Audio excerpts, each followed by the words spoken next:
Hello, welcome back to the channel. My name is Christina Mathewson. I am a naturopath, herbalist, life coach, as well as carnivore. And at the moment, I am doing the Lion's Diet. So if you are new to carnivore or you're new to any of this, the Lion's Diet is the strictest version of the carnivore diet, which is essentially ruminant animals. So like lamb, goat, beef, buffalo, those types of animals that have got more than one stomach.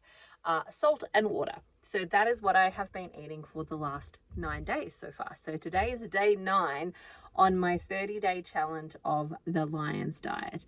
And I thought I'd come and give you a bit of an update of how am I going, what's going on for me, all of that type of stuff. So it's day 9 and I have to say, oh my gosh, this has actually been much easier than I anticipated it would be. I thought that I would struggle with like not having butter, for example, not having butter on my lamb and beef and all of those types of things. I thought I would really struggle with that. I actually am not. Like, it would be nice. It would actually be nice, but I'm not struggling with it. However, I do think that my body would do better with it.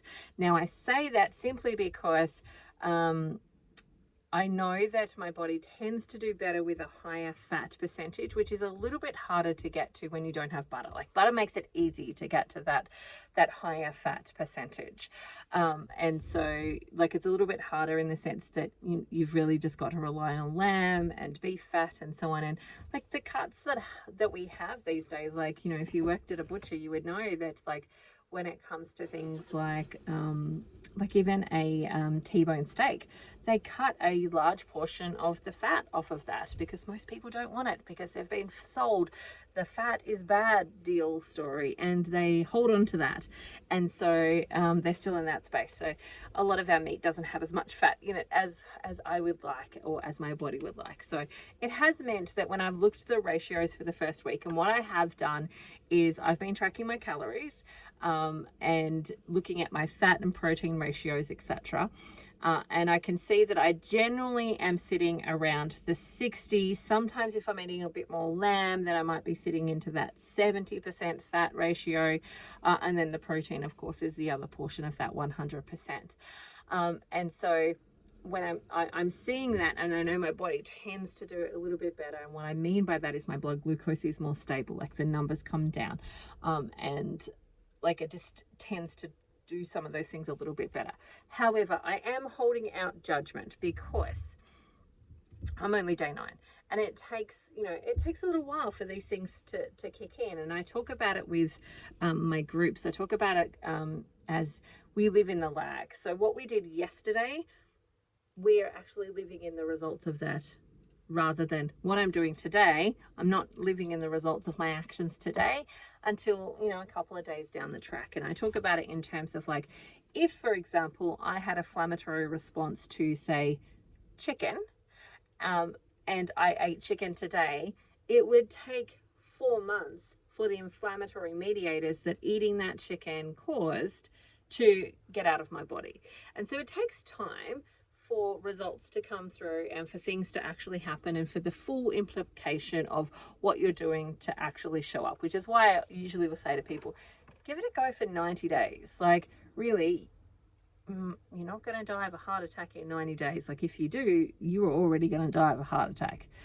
So the 90 days was not going to change whether you died of the heart attack or not, because if you die within 90 days of a heart attack, you are already gonna die. Like, so 90 days is a good amount of time to give something a try, to play with it, to tweak it a little bit, to have a little bit of an experiment with what's going on and what's working for you and what is not, and so on. So I am on day 9, so I'm giving myself time to adjust, because the other thing that I want to say is, like, the reason that I'm tracking my calories, and I had a couple of people message me go, you don't need to track calories. And I'm like, okay, I am tracking them because I have done what a lot of my female clients do, and that is I have been a chronic undereater. And when you are an undereater, what will happen is, your body can't do all the healing steps that you want it to do if you are chronically undereating. Like, if you're undereating every day, like, it's fine to do a famine or a fast every so often, right? But if you are forever chronically eating underneath what you should be eating, just for your bare basics, then you're not going to be able to do all the repair work because your body doesn't have enough building blocks to do that. And so I have been a chronic undereater. So I am tracking simply for the purpose because I'm actually pushing myself to eat more food, and to eat enough food, because I want the repair work. I don't just want to control symptoms. I actually want the repair work, and I still have more healing that I actually want to do. And so from that perspective, that's why I'm tracking my calories, to make sure that I'm, meeting my bare minimum. So I'm actually eating to a 10 to 20% deficit of my TDEEs, which is your total daily energy expenditure. So I'm eating to a deficit, and I actually have to eat up to that deficit because I have been eating well under that for quite a long time. Like when I think about the last 2 years, and I think about how much I'm eating now to try and reach those calories,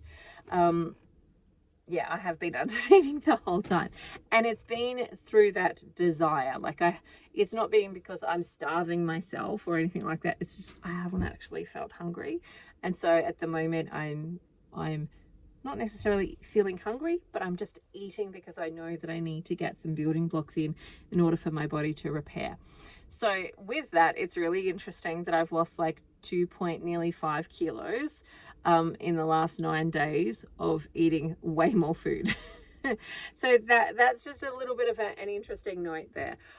So I'm curious and I'm interested to see what actually else is going to happen, and that's part of the experiment. It was to see, how different, does my body feel really different from eating lions versus eating the carnivore that I've eaten for the last 2 years. So far, not so much. I did have a detox headache for the first 2 days, which was interesting because I'm like, I don't know why, but excuse me. But I think part of that was because I was under drinking, so I wasn't drinking as much water. And I've fallen into a bit of a pattern. So how my day generally goes is I eat breakfast, and I'll have that around 7 o'clock, because I'm usually out the door by 7:30, and then I will get home at say about 5, and then I will eat dinner. So I'm portioning my meals out into two sort of meals in a day. Now, I am finding that by about 3 o'clock, I do start to get a bit hungry. So 3-4ish, I'm getting hungry. But by that time, I'm like, yeah, I'm just an hour away from home. And then I'm going to be able to have something that I actually like, rather than eating something cold. And I was saying this to someone the other day. It's I don't have a problem with eating cold meat. But if I can choose, I would much rather eat warm meat. I'd much rather eat a freshly cooked steak than I would to eat a steak that's cold that I've carried around in a bag with me all day. And so from that, a cold burger patty, right? I would much rather have a warm burger patty than a cold burger patty. And so what I'm doing is asking myself that question: do I really want to eat the cold meat now? Or can I wait to eat the thing? And that's my would you rather. And my would you rather answer is I'd rather wait until I get home and actually have a hot steak that I've just freshly cooked that's delicious, etc., etc. And so that is kind of why I'm stretching my hunger a little bit to that when I get home 5 o'clock, so I can actually eat the thing that I want to eat rather than eating the cold meat. So yes, detox headaches for the first couple of days. Wasn't drinking enough water. I've really been pushing myself to drink enough water recently as well. And what else? I've been upping my calories, so I've certainly been eating more food than I previously have been eating, and I've lost 2.5-ish kilos so far, which is fabulous. But other than that, I am blown away at how easy this has actually been. I thought, oh, I'm really going to struggle. I had to talk myself into it. I remember having the conversation with the girls on the quest, because some people were doing the quest with me, and I was talking to them going, oh, I thought about doing Lion's Diet, maybe giving it a go for a week. And then I'm like, but you don't get enough results in a week to know whether you want to keep going. So I'm like, nope, I'm just going to commit to 30 days. And they're like, oh, okay. All right, we'll do the 30 days with you. So some of the girls from the quest have come over and done the 30 days with me. Thank you, by the way, for joining me on this journey. But it's really surprised me at how easy it has actually been, because like in my mind I was anticipating, like, you know, I'm going to miss herbs and spices, I'm going to miss butter, I'm going to miss being able to have the odd cup of tea that I might have, which I don't necessarily have very often, but like, you know, that cup of tea, etc. Meat, salt and water sounds really boring. But I am actually surprised. Now, I will say that one of the ways that I have been doing it that has probably been more helpful is that I've chosen meats that I really like. So I have been having the T-bone steak, and I have been having a sirloin steak, and I have been having, you know, some of the porterhouse steaks, like the cuts of meat that I have. But I will also say that everything I've bought has been on sale. Like, so I've been going into the supermarket, and they had the porterhouse steaks were discounted by like 20% off. And the T-bone steak was like, you know, it was almost out of date. Like it had like 2 more days left. And so, you know, I got that, you know, half price. And so like, I have actually been really blessed in that a lot of these meats that I have been eating that I find delicious and make it easier for me to do something like it, like the Lion's Diet, they've actually been discounted. So I'm like, God is on my side. So I'm taking that as a sign that this is what he would like me to do. So I am continuing on and continuing to ask for discounted meat, please, Lord. So yes, that has certainly made it easier by having some of the premium cuts that I probably wouldn't normally get to eat as often. I am supplementing that with things like mincemeat and making it into burger patties. Yeah, but I'm finding it really easy so far. So that is my little vlog on how I'm going so far. I can't say that I've noticed like other amazing sort of results at this point in time. And this is part of the reason that I went for 30 days. And at this point, I'm probably thinking I'm going to continue. I'm thinking I probably will continue past the 30 days and maybe even try and make it 90 days to see how I go. I'm not committing to it. I'm not marrying it. I'm just dating the idea at this point in time. And I will see what happens.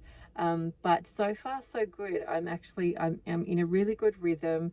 I'm finding it really easy.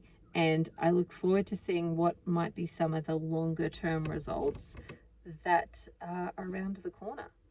All right, that's it for me today. If you have any questions about carnivore or Lion's Diet, pop them in the comments. I would love to answer them. If you have any questions about things you'd like, or you know, suggestions about things you'd really like to know about when it comes to the Lion's Diet and what I'm doing and etc., pop those there too, because I would love to know. And remember, like and subscribe. I look forward to talking to you again soon. Bye for now. See you later.